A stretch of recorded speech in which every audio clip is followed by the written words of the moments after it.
பெண்களுக்கு hair fall, மென்னுக்கு hair thinning. இப்ப இந்த ஹேர் தின்னிங்க்கு என்னென்ன காரணம்னு பாத்தீங்கன்னா, அவங்களுக்கும் டேண்ட்ரஃப் ஒரு காரணம், நியூட்ரிஷன் டெஃபிஷியன்சி நம்ம ஊர்ல ஆண்களுக்கும் காரணமா இருக்கு.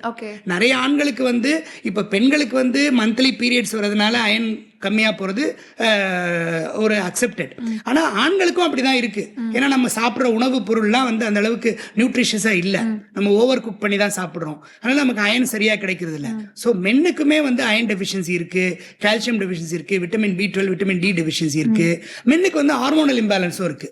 ஸோ அவங்களுடைய அந்த டெஸ்டோஸ்டிரான் வந்து நார்மலா இருந்தா கூட அந்த டைஹைட்ரோ டெஸ்டோஸ்டிரான் அப்படிங்கிற அந்த active form of the hormone அதோட இன்ஃப்ளூயன்ஸ் ஹேர் ஃபாலிக்கல் அதிகமா இருக்கு.